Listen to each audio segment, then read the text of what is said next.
So I am going to start with a land acknowledgement. As most people know, Brandon University has campuses on Treaty 1 and Treaty 2 lands. We acknowledge that Brandon University is on the shared territory between the Dakota Ayote, the Anishinaabe, the national homeland of the Red River Métis, and there are many other Indigenous people that call Brandon home, including the Innu, Aninisinaapiq, the Denisolee, and the Inuit.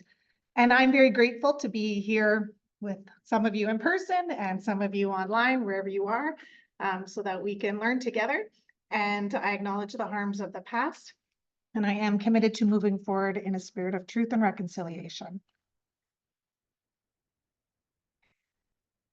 So the term invisible disability, this means a disability that is not seen or identified by others, and it is more common than we think. It may include a chronic health condition, a mental health challenge, or a learning disability. So when we look at the data that was presented by the Government of Canada pre-COVID, we found that approximately 3 million people over the age of 18 have anxiety and mood disorders. And what I found startling was that 1.5 million people with mental health disabilities are less likely to complete post-secondary education. And we know that among today's youth, there has been an increase in mental health illness diagnosis. So this is how it all started. Our research team asked ourselves questions like, how can we create equity in the classroom? What are the barriers and facilitators that students with anxiety and mood disorders face to achieve academic success? So this critical inquiry led to addressing why some students with anxiety and mood disorders seek assistance on campus, specifically accommodations, while others don't. So we used grounded theory by Corbin and Strauss to direct our research. All the interviews were conducted over Zoom, and the pandemic did contribute to this, plus having the two campuses, the Winnipeg site and Brandon. The interviews were 1 hour in length, and we used semi-structured questions. And we had 8 participants from a variety of faculties across campus participate. And the researchers, we conducted our own interviews to enhance the sensitivity of data and analysis. We used constant comparative analysis for coding and category development. And the coding and analysis was done individually after each interview, after it was transcribed. So this is what the data was telling us. Participants shared about the balance of managing their mental health, their schoolwork, and extracurricular activities. And just so you all know, I am using pseudonyms when I share quotes that are given from the participants. And I'm very grateful that they were willing to share as much as they did with us. And one of our participants shared, it's kind of like a seesaw, which I personally think is an excellent way to describe it. And so that's how I'm going to be describing each of the 4 main categories or themes. And they include the pivotal moments, tipping the balance, restoring the balance, and maintaining the balance. So pivotal moments. This could be an event that is positively or negatively impacting mental health. Beginnings, so that could be like the start of a term, first year in a new place, at a new university, could be moving away from home. These can be stress points for individuals. And one of our participants, Cameron, shared, I would say I'm a lot happier now that I've moved out of my family's house. I took a gap year before coming to university, so that was really good just to broaden my horizons and actually experience more people. So it made it a little more normal. And another participant talked about all the what ifs of starting a new term. Alex shared, my anxiety always gets really bad in the first month of being in a new course and everything, just because of all the what ifs. What if I'm late? What if I can't sit close enough to where the professor is speaking? What if I can't hear things? All the what ifs that come up around that. Another pivotal moment was taking a break. That could be a gap year, switching programs or careers, or taking time off. And then receiving a new diagnosis. For some, this was accidental, like if they were hospitalized for something else. For some, Receiving this diagnosis was like an aha moment. One participant, Rowan, shared, and it was very eye-opening because it was the first time where I was like, this is what regulated normal thought processes are like. So for all of our participants, it was the first time it explained how they were, and for all they were able to move forward. Tipping the balance. So this is what leads up to that. So stigma came up loud and clear. It's still present, and it has a negative impact on how students are able to cope or seek assistance. So just a review, maybe for some of you, stigma is when there is negative attitudes or beliefs or behaviors. It could include discrimination or judgment, stereotypes. It can be that self-stigma or towards others. So one of our participants, Alex, shared, I don't like anything to be wrong with me or have like special treatment or anything. And I think this statement really captures that self-stigma piece and the concern of what others may think or how they might respond. So another thing was being lost in the crowd. So participants shared the difficulties of being in large classes. Morgan shared, I think at most we may have 20 students in a class. So that's nice because I don't have to constantly stress about being in a super big environment. The rooms are smaller. I don't feel so exposed. So for this person, those small classrooms were really great. Competing demands. This includes finances, family, work, plus managing coursework. Rowan shared, well, I find it hard because my priorities are when I'm not studying, I'm like a parent and a partner, and those roles never shut off, which I have found hard sometimes to balance it all as a mature student. Lack of direction. So this is unsure how to move forward with schooling or unsure what courses to take. Coping skills that are ineffective. So this could be strategies like procrastination, negative self-talk, drug misuse. Noah shared, I think for me, anxiety has really tied into perfectionism.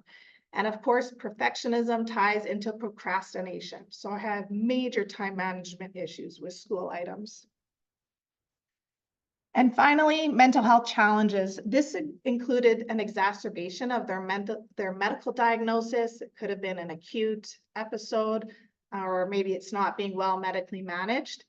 One of our participants, Jessie, shared about the challenges of remote learning in COVID and the impact on their own mental health. And they shared, that's when things really came crashing down for me. I missed a bunch of school and ended up going to the hospital. Okay, so these were some things that assisted with restoring the balance. So having family and friends intervene. So for some, their families stepped in, recognizing needed assistance. They encouraged them to seek help in the community or on campus. One of the participants shared, my sister actually recommended I get in touch with a registrar and ask for a deferral. So she recognized that things were not good. Another participant talked about the importance of accessing health and community resources and the need to build those trusting relationships with healthcare providers when they said, I've got my great team now. And this team for that individual included family physicians, a psychiatrist, therapist, and a dietitian. So a few of our participants talked about the barriers to restoring the balance. They had shared that they would reach out to services on campus during a crisis situation, but they were unable to access services due to the wait list, staffing shortages, or even just the timing, if it was evenings or on weekends that they needed help. So prioritizing mental health. So this is recognizing themselves or being told by others that they needed to get back on track and focus on their mental health and well-being. Maintaining the balance. So this is not easy. And our participants shared that at times this was a struggle and it takes a lot of work, but they spoke about things like a supportive learning environment. So those classroom sizes, flexible delivery systems of course content. Is there flexibility with extensions, or even having those really clear guidelines at the beginning so they know what to expect throughout the course, and other things like course structure. One participant shared the importance of meaningful connections. So that included with faculty, with counselors on campus, and some of the other services that are available. One of our participants, Rowan, shared, like, I've been with the same academic advisor since the beginning. And that was really important to this person, to have that trusting relationship with that one academic advisor. A clear direction. So this is about their own education, their goals for future, having something to work towards. Peyton shared, so when I found it, it was like, yes, this is the program for me. It's nursing, which I always wanted to be a nurse. So self-care, pardon me. This included just staying on track. Our participants identified things like exercise, diet, sleep, having structure, spending time with positive support systems. And self-awareness was recognizing they needed the structure in their coursework, in their work, in life, incorporating self-care practices, and recognizing when they need to reach out themselves to services. So now this is a point of the presentation where, you've all been waiting, like, what are the implications? So wait no longer. Here we are.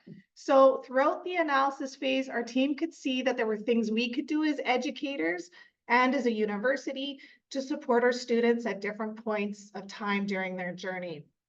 And hopefully this graphic depicts the journey that students take in post-secondary education and what the policy implications might be. And I will go into each image in the upcoming slides. And I just want to acknowledge that Marissa Mayhew was the amazing artist that worked on this with us to create these beautiful images. So at the student level, this captures student preparation. So this student is preparing for university the best way they know how. Our participants shared that the first year, that's the pivotal moment for them, recognizing the adjustments, like moving away from home, preparing for university level courses and the workload that goes along with that, being in large class sizes, and all the other things that go along with university life. So, having programs and supports in place for students to assist them in preparing for university is so important. I know some of this stuff already exists, but examples could be workshops providing sessions on career path options to potential students prior to enrollment could be helpful. Sharing information on course load demands and campus supports prior to enrollment would also benefit potential students. So when they start their journey as a student, this image represents within the classroom. So the student might identify barriers or not. It might be brought to their attention by someone else. For example, the person in the yellow jacket, that's the instructor. Our participants shared of the key role of instructors in this in their student success. So providing supports to students, directing them to supports and resources on campus. You can see in the image, the student is prepared to take a difficult path. They're going to go right through the water. But the instructor said, there's another way. Look off in the distance. There's a bridge. So as in our role as educators, educating ourselves about the campus resources is so important. So we need to think about how we can best support our students for learning in the classroom and be willing to point them in the direction of the resources. And for myself, as a new faculty member, I spent a lot of time thinking about this and what I can be doing in my role. So maybe what we'll do right now is we'll just take a couple minutes if you're joining us online or those of you in person. What are some things that you're doing in your role as an educator to support your students in the classroom that might have anxiety and mood disorders?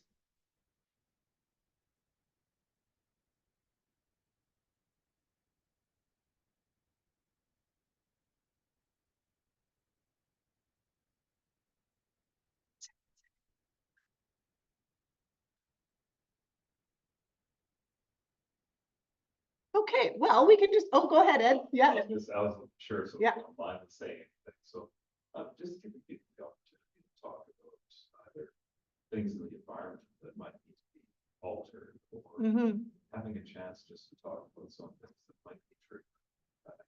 Right, such as standing up or being targeted for questions. right, Or even just allowing that space so that they can come.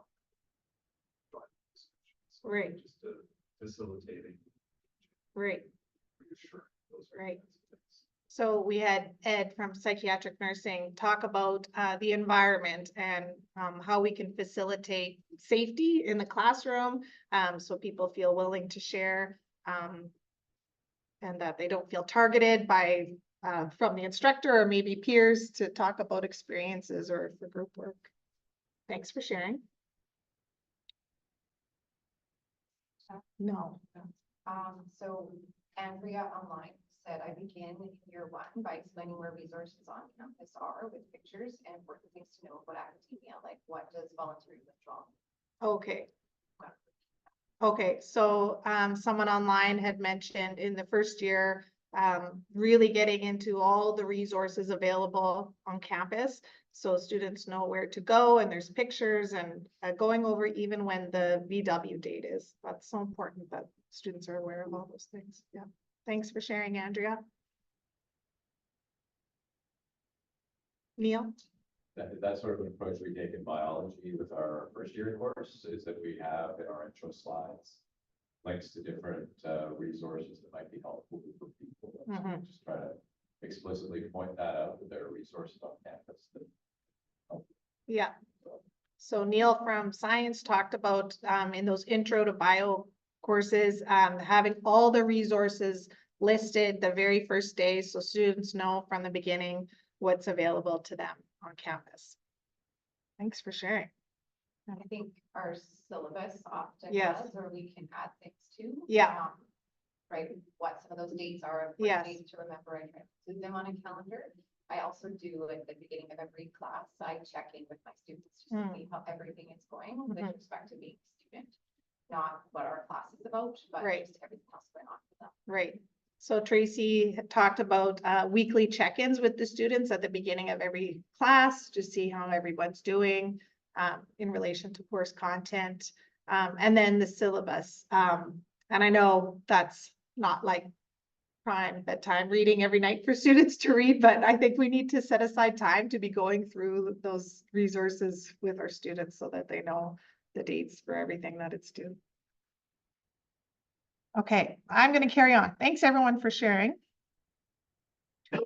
Okay, so this bridge represents the supports on campus, or it could be in the community as well. So it could be things like student accessibility services or the writing center. So some of our participants shared that they were not aware of all the resources on campus and to assist them. They just didn't know that they existed, or some of them talked about they thought it was for different things, like only for people with learning disabilities and not for other things like, yeah, there's lots of examples. They just weren't sure about what it was all for. So like I mentioned earlier, our participants did talk about the long wait times for counseling and other mental health services. So this was a barrier for them to get timely support. So the message, it's pretty consistent. We need more resources and services on campus and in the community to better support our students that are living with anxiety and mood disorders.